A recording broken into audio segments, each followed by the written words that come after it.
Well, thanks, guys. Thanks for having me. Um, yeah, I hope you appreciate the cool memes that my students put together. Um, cool. So I'm Talmo. I run a lab here that focuses on building deep learning and AI-based tools to study biology in sort of many different forms. But our particular area of expertise is the analysis of behavior, or really body language, if you will. And a lot of the work that we've done has been in creating technology that's general enough to be able to capture the wide diversity of movements that we see in the animal kingdom, including the ones you might see in the cute animals that we typically encounter on social media, their natural landscape of cats and other cute animals, of course. All right. So just jumping right into it, and we'll try to keep this light and breezy since I know I'm standing in the way of a lunch and cool demos and such. Feel free to interrupt and ask questions. We can skip around. We don't have to get through all the content. It's mostly just a lot of videos. So what I'm hoping to impart is a little bit about the motivation and some of the cool recent work we've been doing. And so we'll start with just an observation that life in all its glorious forms evolved the ability to move, whether it's a plant growing through soil, a plant catching some flies that are landing on it, or even a giraffe walking through the savannah. Every form of life evolved the ability to move in some way or another at some time scale or length scale or another. And what really underscores the importance of movement is the fact that animals really needed to be able to move adaptively, so much so that it drove the evolution of nervous systems and eventually the brain, right? So if we're really thinking about why do we even have brains, why do we even have consciousness, it all, at some level or another, is going to boil down to movement. You need to move in order to get away from predators. You need to move in order to get food. You need to move in order to find mates. These are all essential actions and elements of being able to pass on your genes and therefore be evolutionarily fit and successful. So, given its core importance and universality across the animal kingdom, wouldn't it be nice if we could quantify, if we could measure reliably all these different kinds of movements? But in other words, I want to be able to go from images and videos that look like this to the distilled out essential representation of the essential degrees of freedoms that correspond to these different movements, where I hope you can appreciate, even though we're not seeing all the colors and textures and shapes, it's sufficient that you can tell just from all these little moving dots what's going on, that there's an animal walking, there's an animal rubbing its head, and so forth. So at the crux of our work is really developing technologies that allow us to go from these raw videos like you might be able to collect on your phone to essentially numbers that describe the essential biological movements that are going on within those videos. And what we're going to essentially be doing is now connecting these kinds of measurements to the underlying biological processes that give rise to them, namely how the brain and other forms of biological processing that lead to movements, such as plant growth and responses to the environment. So we can do this at a variety of different levels. It doesn't matter too much. I feel like it's maybe a little bit technical, but suffice it to say that there's different ways that we can quantify movement. Everything from just saying where an animal is in space, where a person is in space. Think of this as essentially like the dot that you get on Google Maps, right? You know exactly where your center of mass is within some space. And that's great. That tells you a lot about navigation, where you're going to go in an environment, you're going to go away or towards a particular cue. But if we want to study at a finer grain level what kind of behaviors are occurring, such as when this fruit fly here is rubbing its head, its center of mass, its location on Google Maps isn't really changing at all, right? It's the positions of its body parts. And this is a little bit more akin to what is more broadly known as a motion capture. That is to say, what you might see in Hollywood. And we'll see a couple more videos about that in a moment. But at an even finer level, we want to characterize all the movements of all the body parts of not just an individual animal, but of multiple interacting animals. So we can decode out social interactions and what happens when individuals interact with each other and the environment, which leads to all sorts of additional technical challenges. And so what my lab focuses on is in building deep learning-based tools that allow us to quantify biological movements and animal behavior across all these different levels, which we can then translate into a quantitative description of what we might colloquially call body language. And we'll get back to that in a moment. So, all right, we have 3 sections here, and I'm happy to jump around, but essentially what I'm going to tell you about is going to be 3 different general little stories on the underlying technology of how we quantify movement, and then 2 vignettes on some applications that we've built to use this, to leverage this to better study diseases of a variety of different kinds, as well as plants. And this plugs directly into some of the previous work you heard about in the Harnessing Plants initiative, of which we've been contributing to as well. So let's just go ahead and jump right in and take a look at how we do, what's under the hood of the kind of technology that we've been developing. So we've been talking about this idea of tracking all these different body parts. And the formal name for this process is what's called pose estimation. And pose estimation is essentially, as I mentioned, going from images and videos that look like this to decoding out and predicting algorithmically the locations and coordinates within those images of each individual body part of each animal. Okay? It doesn't really matter what we call the body parts. The general approach really is pretty flexible and allows you to track any kind of body part. Here we're naming them, but you can see this is essentially something that the researcher who's using the software and the technology is going to define. So if you want to track, say, the interactions between, I don't know, let's say some kids in a classroom and their cell phones, it would be just as flexible in that sense, where you can certainly track anything that's that you can point to at an image and say, I want to be able to reliably and automatically track those points. And so to give you a little bit of context for, so how does this plug into science and why are we doing this? Or rather, how are we doing this? Classically, and so I should mention that I did my PhD in a fly lab, so there's a lot of fly work going on here. But one of the things that we really wanted to be able to do was to be able to do this in fruit flies. And while in the past, some folks have leveraged other approaches, such as using markers, where essentially, in Hollywood, it's very common to do motion capture in humans by asking actors to wear motion capture suits. The suits, there's nothing special about the suit itself. It's really just these retroreflective beads that they put on all the joints. They're really easy to see if you have an infrared camera. That way you can just pick it out of the background, no problem. It kind of looks like those initial images that I showed you when I blacked out the original colors. So we can't really ask our flies to wear motion capture suits. They're not huge fans, and it's very hard to make suits that small, although people have tried. And so the one such effort was by some colleagues of ours who, really put a lot of engineering work into the problem, where they kind of went through and tried to image these flies on a spherical treadmill that's semi-transparent with all these crazy optics and lasers and cameras, and essentially had to put little fluorescent dyes on each leg of the fly. They do not love this. It is a very difficult process, and naturally it doesn't extend itself to doing lots of kind of more high throughput experiments or ones that have fewer constraints. And so a little while back, I was keeping an eye on this literature of human pose estimation, since this was developing pretty quickly around the time that the deep learning revolution was kind of kicking up around 2012, 2013 or so. But it was only in 2015 that the first methods came out that could do markerless motion capture in humans.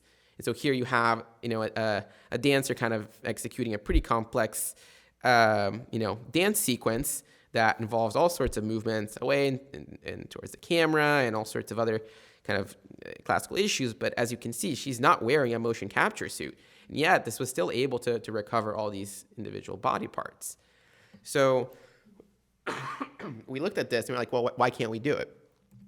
Well, first off, just digging for a moment into how this works, you don't need to understand too much about AI or how deep learning works. Suffice it to say that you have an algorithm that is learnable, meaning like it can learn from data by just giving it examples of inputs and outputs, right?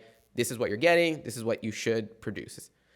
And what it did is it would take an image of a person as input, and it would produce as output a representation of the location of each body part.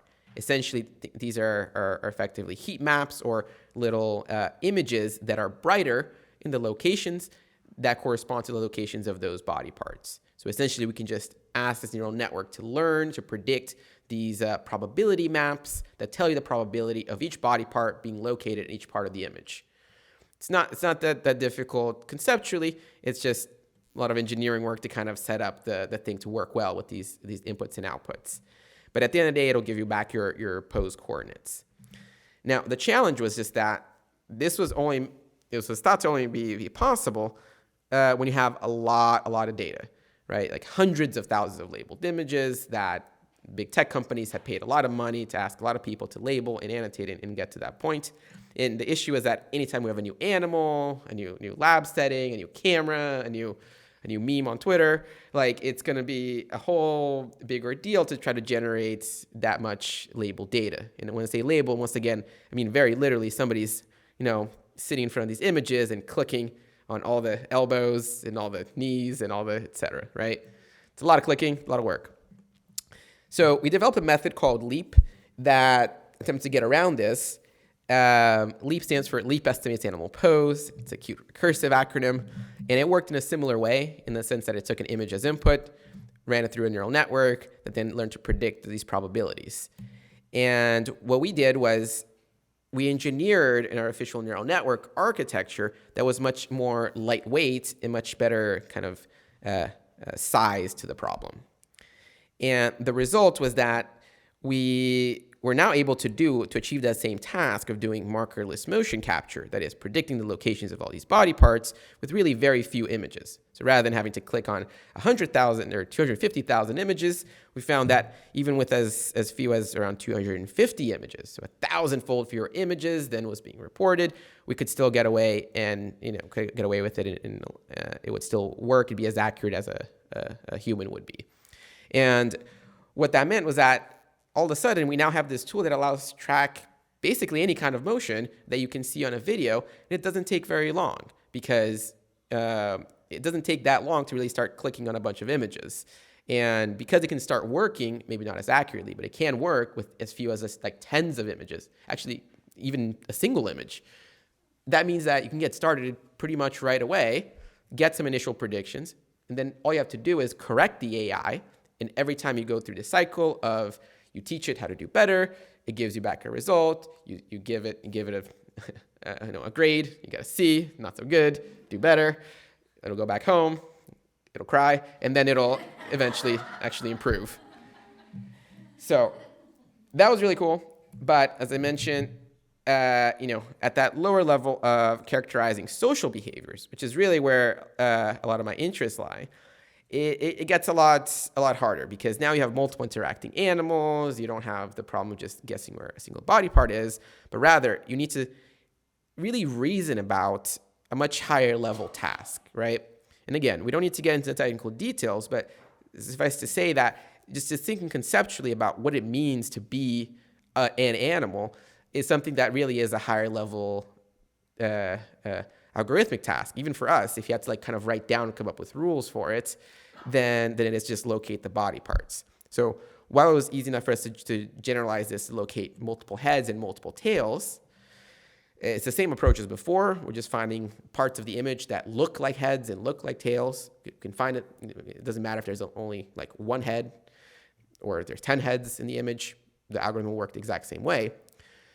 What we're missing, though, is first a problem that we call part grouping. That is to say, let's say I find 10 heads and 10 tails. How do I know which one should go with each other? Naively, maybe the simplest solution would be just take the closest ones. It's most likely that the closest head will be associated with the closest tail, that they belong to the same animal. But practically, that's almost certainly not going to be the case, especially in the situations where you have social behaviors, because the most interesting part of social behavior videos is when our animals are totally entangled and intertwined with each other. If you guys have, multiple dogs or multiple cats at home, I think you'll appreciate when they start making some, the cuddle puddle. It is really hard to tell which leg belongs to who at that point. And so we were faced with the same problem, but we had to train our AI to get around it. And the other is a much harder one, because in the previous task, we have to really reason about what is a body, what constitutes a body, and and how can we leverage that knowledge to connect the body parts to each other. But a much harder problem is, okay, say that we've done this, we found all the body parts, we've connected them to each other, we still don't know which animal's which across multiple frames in time. We can again make that assumption that the closest one in the previous frame is the same animal, but this is especially not going to be true in the case of social behavior. And now we need to reason about not just what is a set of body parts or what is a body, but we need to reason about what makes this body different from that body, right? And even very much trained experts who stare at mice and other animals all day will have a hard time really telling them apart from each other. Some studies even show that some of the animals have a hard time telling each other apart from each other, especially without leveraging, say, like olfactory cues. Okay, well, we solve these problems algorithmically in all sorts of different ways, and there's tons of solutions that I don't have a ton of time to tell you about today, but what I will tell you about is the software that we built to make all of this accessible and possible to use. And this software is called SLEAP, or Social Leap Estimates Animal Poses. It's the successor of our original Leap, and it is designed from the ground up to be an extremely accessible piece of software that takes you all the way from having your raw videos through to annotating your data, configuring the neural networks, training them, getting the predictions out, and pulling them back in.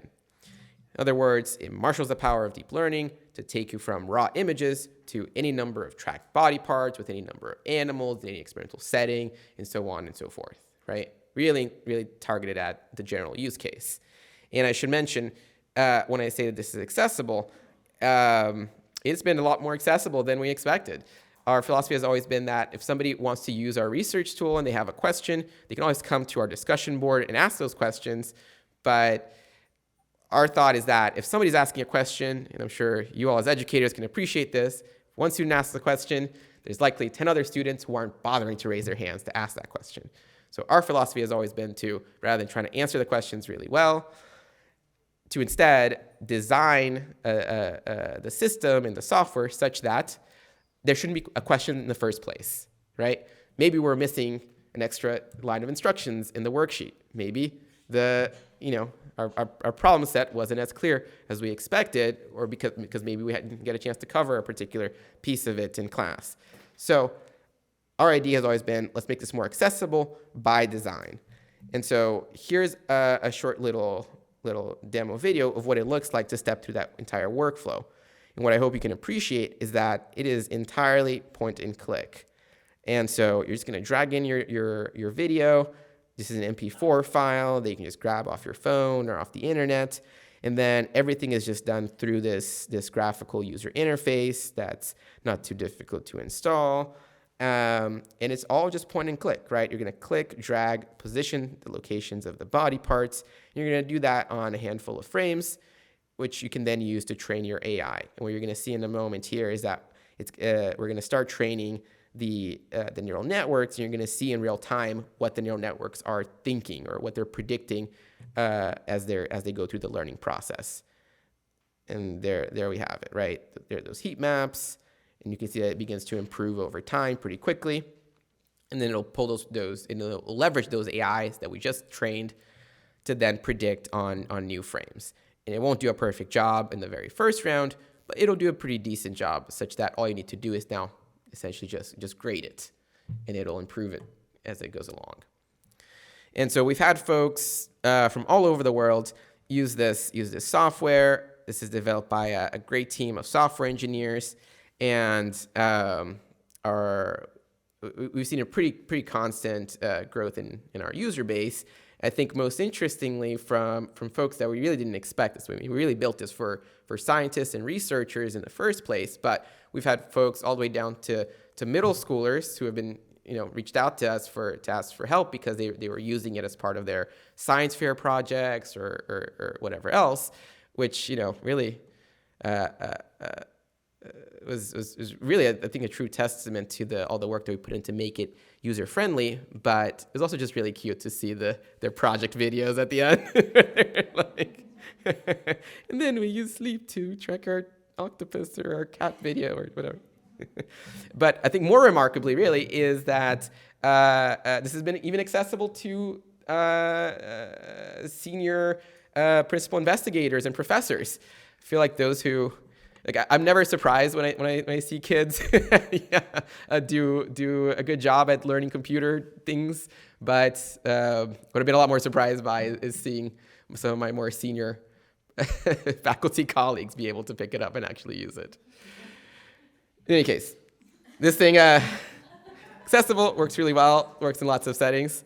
And even though we really built it out for this research use case, it's been kind of picked up and adopted worldwide for all sorts of different applications, ranging from ecology and conservation to some of the other examples that you'll see here in neuroscience and plant biology.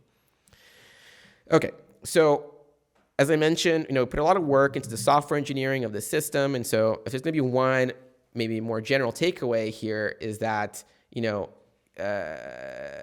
software engineering isn't just for computer science. I mean, we are kind of hybrid computer scientists, neuroscientist types in the lab, and we have plenty of both. But what I want to emphasize is that learning how to code, learning how to do the software engineering is something that will translate super well to basically anything that you're going to end up doing, right? Like, it's not just for the folks who want to go into tech or industry or build apps and websites and so on. Really, it's something that has scientific value and merit. So we're almost there, right? Okay, cool. All right, I'm going to skip ahead here, just show you some cool stuff. All right, so one of the things that we're able to do with this, because it's really fast and can run fast in real time, is what we like to call social mind control. So let me just explain what's going on here. Here we have two fruit flies that are, by experimental design, going to copulate as soon as they begin courtship. But because we can detect that the male is doing a courtship approach towards the female fly, one thing that we can do is we can activate artificially a set of neurons in the female fly brain that causes her to reject him.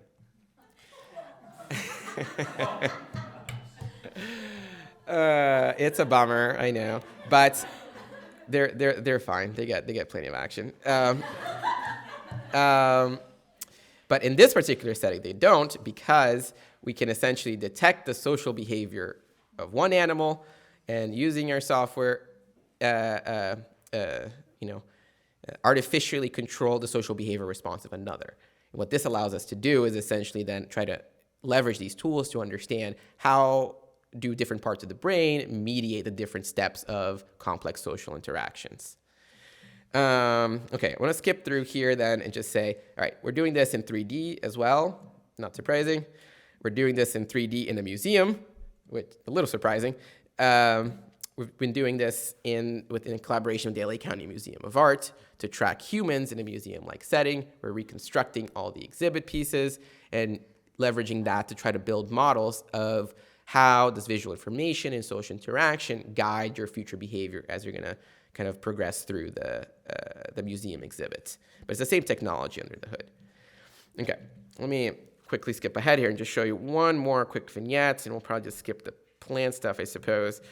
One natural application of this that's a little bit more serious is to characterize diseases. So in a big collaboration with lots of other folks here, what we've been doing is building these home cage monitoring systems. The home cage is where our mice live basically all their life. And normally what we do is we kind of fish them out of these cages and run them through a battery of different tests if we want to measure their behavior. Instead, the goal here is totally non-invasive.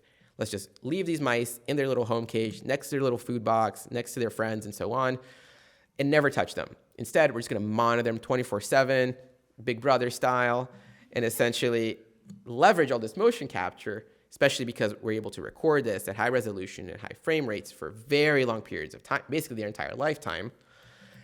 Then we could pull out these crazy trajectories that describe all of their movements throughout hundreds of hours, hundreds and thousands of hours, all throughout their lifetime. And what we can then do is leverage that kind of data, I'll skip this, to basically have massive, massive data sets that describe every little tick, every little movement, every little gesture that they do, which, as you might intuit perhaps from seeing folks in your own life, when they, surely I think you guys probably more than most can appreciate when a student comes in, and from their body language you can tell maybe there's something wrong, they're a little depressed, they seem a little sick, they're maybe a little bit too excited, and you already know you're in for trouble for that class, but nonetheless, you can tell from their body language. It's just something so intuitive that we can't quite always put our fingers on.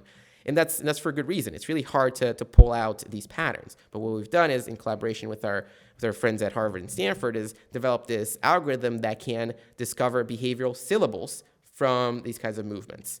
And what that means is, essentially, we're going to take that tracking as input. We're going to fit a probabilistic model to it that basically discovers units or syllables of body language, where at each point in time, you're expressing a different syllable. We never have to describe what the behaviors are. And we're doing this in the context of an ALS study, a neurodegenerative disease, and we're just asking which syllables of body language occur more or less as you progress into the disease, with the ultimate goal of trying to predict the disease before it actually happens. And so let me just show you an example of what that looks like. One that they begin to do a lot less as the disease progresses is this climbing behavior. And that makes sense because this is a neurodegenerative disease that leads to progressive loss of motor function. So if we're able to see that their usage of this climbing-like syllable begins to go down over time, that's going to give us a pretty strong hint that, look, they're on their way, they're in the trajectory of developing those symptoms. That could eventually be used as a screening tool. And this is something we can do with all the behaviors. Okay, now we're out of time, so we're also doing a bunch of stuff in space. No time to talk about that. Yeah, we're doing everything all the time. Here's some plants. And I just want to thank the folks who made this possible, the people who are doing all the work that I'm taking credit for, a bunch of other cool folks, and our funding sources. So thank you.